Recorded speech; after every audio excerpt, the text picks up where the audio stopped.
आज की मज़ेदार कहानी में स्वागत है आप सबका।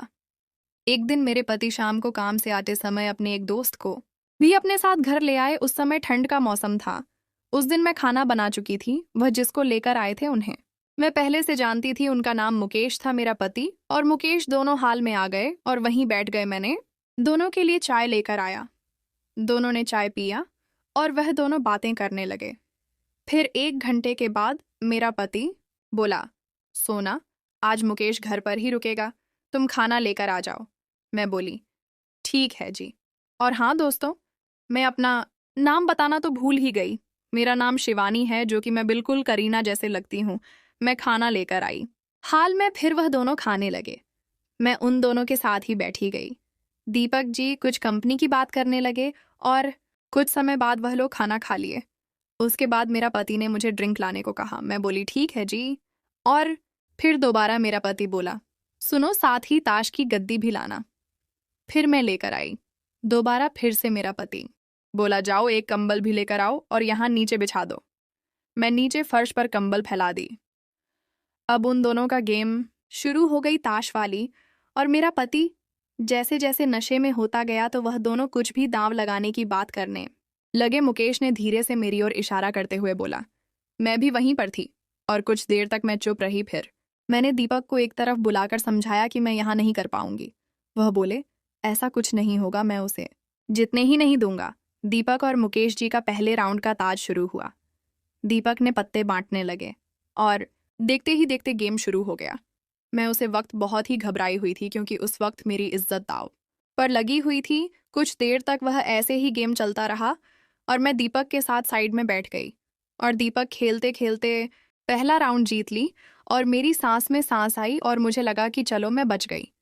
तभी दीपक बोले, मैं बोला था, मैं ऐसा कुछ नहीं होने दूंगा, तुम्हें मुझ पर विश्वास नहीं था ना?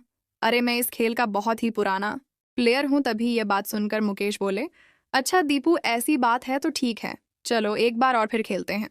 इस बार मैं बाइक लगता हूँ दाव पर। अगर इस बार तुम जीते तो ये बाइक भी तुम्हारी, अगर मैं जीता तो इस बार भाभी जी सिर्फ अपनी साड़ी ही नहीं बल्कि पेटीकोट, साड़ी और ब्लाउज तीनों एक साथ ही उतरने पड़ेंगे।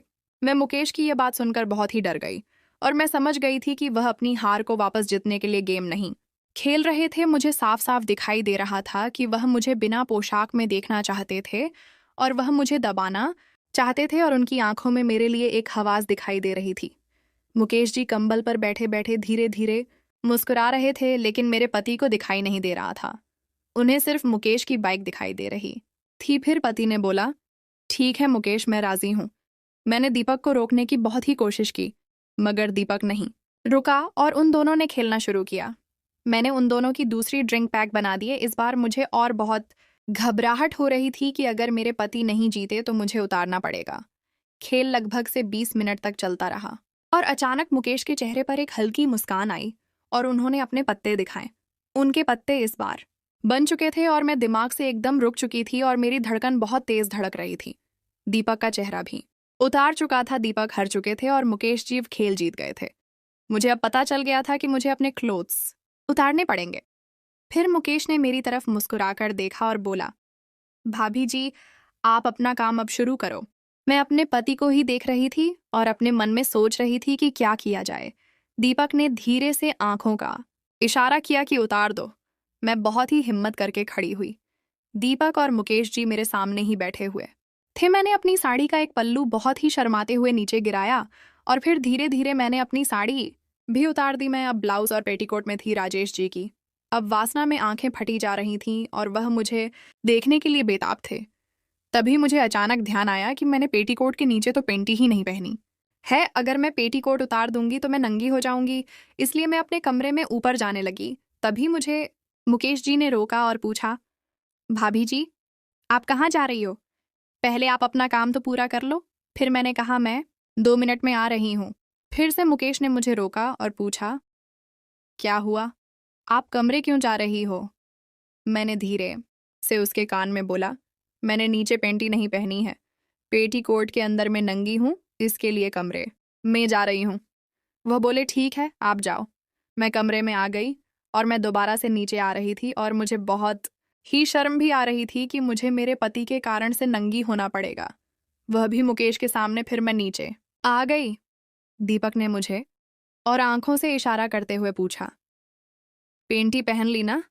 मैंने भी धीरे से आंखों की इशारा से बता दिया। हाँ, और पहले तो मुकेश जी हमें ही देख रहे थे और बोले, दीपू क्या इशारेबाजी हो रही है आप दोनों में? तब मैं जल्दी से बोली, कुछ नहीं, बस यूं ही। तब मुकेश बोले, ठीक है भाभी जी, अपना काम शुरू करो। मैं बिना कुछ बोली ही अपने ब्लाउज के हुक खोलना शुरू कर दिए और धीरे धीरे सारे हुक खोल दिए। मेरा बेल हाउस खुला चुका था और मेरी लाल रंग की ब्रा उसमें से अब दिखने लग गई थी।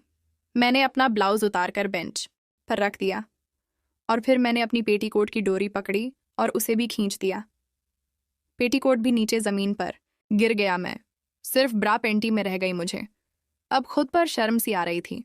मैं गैर मर्द के सामने थी और वह मुझे घूरते जा रहा था और मैं कुछ नहीं कर सकती थी। मुकेश जी मुझे ही देख रहे थे। मुकेश जी 5 मिनट तक मुझे देखते रहे और मैंने अपनी दोनों आंखें नीचे झुका ली थीं। तभी मेरा पति बोला, ड्रिंक। मैंने फिर से दोबारा दोनों को ड्रिंक बनाकर रख दिया और फिर दोनों ने अपना चौथा ड्रिंक भी खत्म कर लिया। तभी मुकेश जी बोले, मुझे अच्छा नहीं लग रहा कि भाभी जी ऐसे मेरे सामने इस हालात में खड़ी है। मैं चाहता हूं कि वह अपनी साड़ी दोबारा पहन ले, लेकिन आपको दोबारा खेलना पड़ेगा। खेल अगर आप जीत गए तो, पर अभी के लिए भाभी जी आप कपड़े पहन सकती हैं, और हाँ, अगर हार गए तो भाभी जी को तो अब पूरी तरह से नंगा होना पड़ेगा। दोनों काफी नशे में हो चुके थे और मेरे पति को बिल्कुल होश नहीं था और उनकी जुबान भी अब लड़खड़ा रही थी धीरे धीरे और आंखें भी भारी हो चुकी थीं, गर्दन भी नीचे झुक चुकी थी। फिर मुकेश जी बोले, अगर तुम जीते तो अभी 500 तुम्हारे अकाउंट में। उनकी वह शर्त सुनकर मेरा पति मान गया, लेकिन मुझे बहुत गुस्सा आया। वह अब खेलने के हालात में नहीं थे और फिर खेल शुरू हुआ। इस बार फिर से मुकेश के चेहरे पर एक रौनक आई। अब मुझे खुद का होश नहीं था, इसलिए मैंने भी एक पैक खुद ले लिया ताकि इस बेइज्जती को आराम से सहन कर सकूं।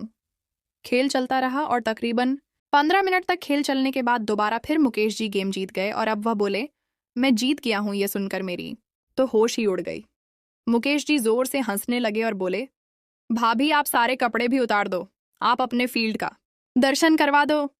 मैं नजर झुकाए अपना हाथ पीछे लेकर गई और धीरे से दोबारा ब्रा खोल दी और मेरी ब्रा लूज हो गई और नीचे को लटक गई। मैंने अपने दोनों कंधों से उतारकर साथ वाले टेबल पर रख दी। फिर मैंने अपने दोनों हाथ से पेटी भी उतार दी।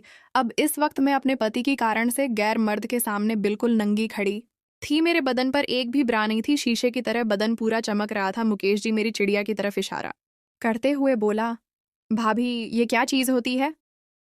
मैं शर्मा गई। फ्रेंड, हमारी शादी को अभी सिर्फ 4 साल हुई थी, इसलिए मैं अपने दोनों हाथों में रोज मेहंदी लगाती थी और मैं गले में माला पहनती थी।